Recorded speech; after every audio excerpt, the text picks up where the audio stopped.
In this tutorial, I am going to show you how you can enable GD extension in XAMPP. For it, just open your folder and go to where you have downloaded your XAMPP. So I have downloaded my XAMPP in local disk C, and here you can see the XAMPP folder. So I'll just go inside the XAMPP folder.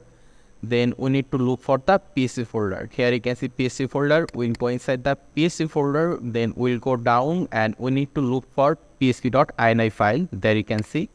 So we'll just right click on it and then we'll click on open with notepad.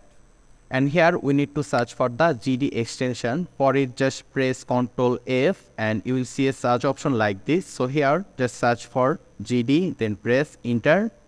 And here you can see it's showing us the GD extension. So here you can see a semicolon here. So we need to remove this semicolon and we need to save this. Once you remove the semicolon and save it, it means the GD extension will be enabled.